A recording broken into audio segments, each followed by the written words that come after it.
জনসংখ্যা হচ্ছে খ্রিস্টান প্রায় 250 কোটি, আর মুসলিম প্রায় বলতে গেলে প্রায় 170 কোটি মুসলিম বিশ্বে অবস্থান করছে।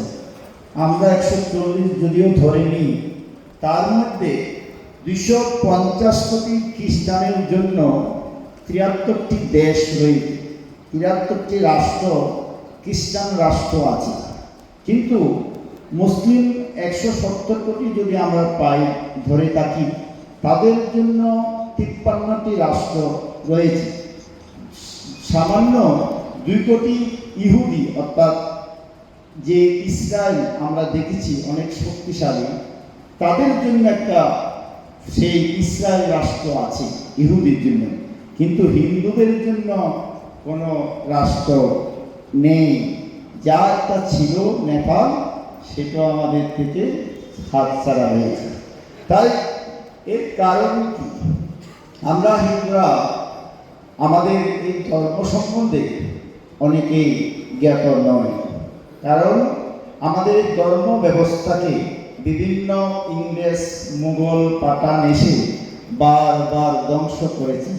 আমাদের গ্রন্থকার ধ্বংস করেছেন, বিশ্ববিদ্যালয়গুলো ধ্বংস করেছেন, আরও মঠ মন্দির ইত্যাদি ইত্যাদিগুলোকে বারবার তারা ধ্বংস করে আমাদের এই সনাতন ধর্মকে বিনাশ করার জন্য চেষ্টা করেছেন। উঠে পড়ে লেগে আছে, এখনো চলছে সেই চক্রান্ত, সেই মৌলবাদী চক্রান্ত।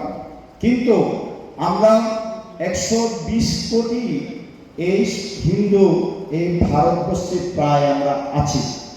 এত বড় একটা শক্তি, আমরা সংখ্যা গুরু হয়েও আমরা এখানেও প্রায় আমরা নির্যাতিত হচ্ছি। এর কারণ একমাত্র আমরা জাগ্রত নই, আমরা ঘুমিয়ে আছি। 120 কোটি হিন্দুর মধ্যে আমরা যদি হিসাব করি, তাহলে 50 কোটি হিন্দু এখনো ঘুমিয়ে আছে কুম্ভকর্ণের মতো। আর 50 কোটি হিন্দু তারা সেই মার্ক্সবাদী, কমিউনিস্ট, কোথাও কিছু হিন্দুর কথা বলতে গেলে তারা সমন্বয় বলেন, তারা ধর্ম বিরোধী বলে ইত্যাদি আখ্যা দিচ্ছেন। তারা সেই বিধর্মীদের তেল মারছেন। আর 30 কোটি হিন্দু যারা আছে, তারা কট্টর হিন্দু, তারা এই হিন্দু সনাতনী সমাজকে রক্ষার জন্য জান প্রাণ দিয়ে চেষ্টা করছেন কিভাবে হিন্দু সমাজকে বাঁচানো যায়, কিভাবে হিন্দুদেরকে রক্ষা করা যায়, কিভাবে হিন্দুদেরকে নিরাপত্তা দেওয়া যায়, তার জন্য কাজ করছেন। তার মধ্যে বিশেষ করে বিশ্ব হিন্দু পরিষদ, বজরং দল, মাতৃশক্তি, RSS ইত্যাদি ইত্যাদি সংগঠনগুলো। তাই এগুলোর সমাধান কোথায়? আমরা তো বাংলাদেশের ব্যাপারে জেনেছি, বাংলাদেশ তো এক ইসলামিক রাষ্ট্র, জঙ্গি রাষ্ট্রতে পরিণত হতে চলছে, আর বেশি দিন বাকি নেই। আমরা দেখতে পাচ্ছি এই ভারতবর্ষ যেভাবে ওই বিধর্মীদের জনসংখ্যা বাড়ছে, আমাদের এই দেশেও আর এই জঙ্গি রাষ্ট্র হওয়ার সম্ভাবনা কিন্তু আর বেশি দেরি নেই। একটি কেরলে একটি হাসপাতালের পর্যবেক্ষণে দেখা যাচ্ছে এই প্রতিদিন বিধর্মীদের যে ভারন্তি, যে জনসংখ্যা বৃদ্ধি পাচ্ছে, এই দেশেও এরকম অবস্থা শুরু হয়ে যাবে। কেরলের একটি হাসপাতালের পর্যবেক্ষণ করে দেখা গেল যে প্রতিদিন হিন্দু জন্মগ্রহণ করছে 37 জন, আর খ্রিস্টান জন্মগ্রহণ করছেন 12 জন, আর শিখ জন্মগ্রহণ করছেন 16 জন, আর মুসলিম প্রতিদিন জনসংখ্যায় সেই হাসপাতালের হিসাব অনুযায়ী 167 জন।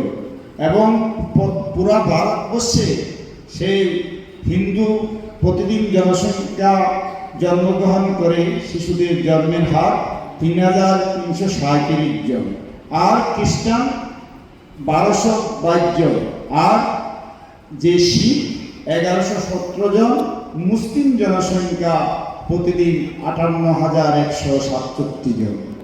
তাহলে এই অনুপাতে যদি জনসংখ্যা বৃদ্ধি হতে থাকে, তাহলে এই দেশ আর বেশি সময় নেবে না পাকিস্তান, আফগানিস্তান কিংবা আসাম এবং পশ্চিম বাংলা হতে আর বেশি সময় লাগবে না।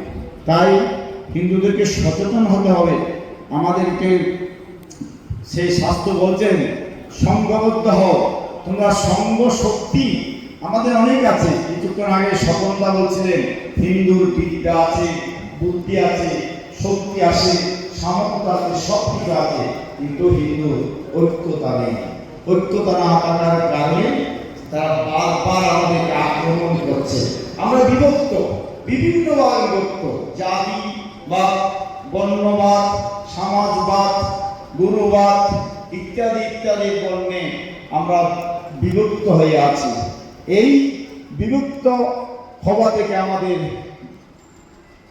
সরে আসতে হবে।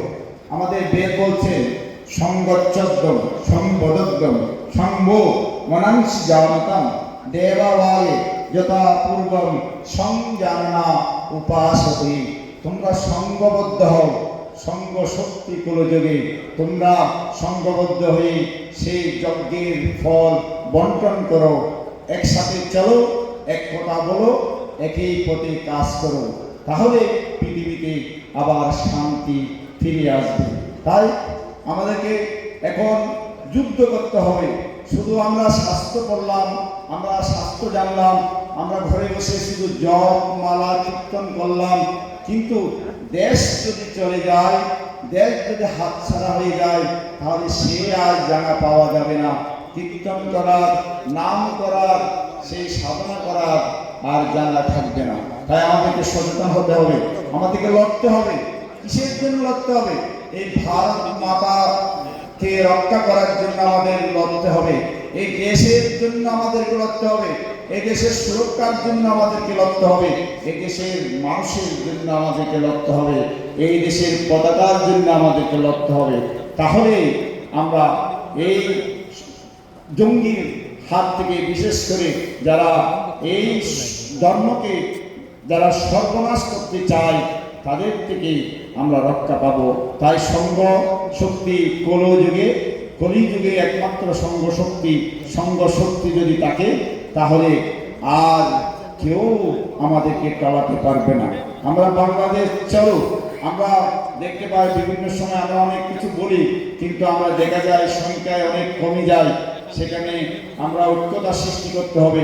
ঐক্যতা সৃষ্টি করে তাহলে আমরা সেই যুদ্ধক্ষেত্রে, এটা একটা যুদ্ধ, এই বাংলাদেশের যে নির্বিভাবে অত্যাচার নিপীড়ন চলছে, এটার বিরুদ্ধে যারা যারা অংশগ্রহণ করবেন, তারা একটা সেই কুরুক্ষেত্রের যুদ্ধের মতো অর্জুনকে যেমন বলছেন কর্মপ্রাপ্ত নয়তত্ত্বই উপপদ্যতে শুদ্ধং হৃদয়ং দৈর্ঘ্যম ত্যাক্ত উত্তিষ্ঠ পরন্তপ।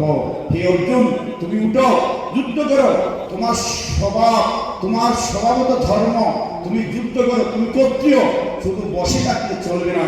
আমাদের দেবতাদের হাতে দেখবেন অনেক অস্ত্র শস্ত্র আছে, ভগবানের হাতে, প্রত্যেক দেবতার হাতে এক একটা অস্ত্র আছে। কার্তিকের হাতে ধনু আছে, নারায়ণের হাতে নারায়ণের চক্র আছে, দুর্গার হাতে 10 হাতে 10টি অস্ত্র আছে। কিসের জন্য? সেই দেবতারাও অসুর বধ করেছে, রক্তবীজদেরকে বধ করতে হবে। এরা রক্তবীজের মতো, একটা ফোঁটা পড়লে একটা একটা ওষুধ তুলতে হয়।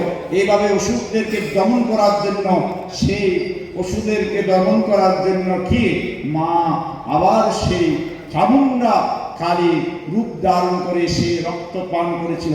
আমাদেরকেও পান করতে হবে, অস্ত্র হাতে নিতে হবে। শুধু ভয় বিক্রি থাকলে চলবে না, আমাদেরকে সাহস যোগাতে হবে।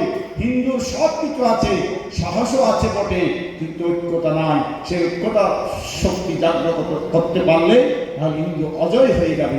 সকলকে আহ্বান করব, আমাদের যে সমন্বয় মঞ্চে যারা আছেন, তারা যে উদ্যোগ নিয়ে আপনারা সকলেই ওই কাজে আপনারা সাথে থাকবেন। সকলকে ওই কাজ যাতে সফল হয়, আমাদের উদ্দেশ্য যাতে সফল হয়।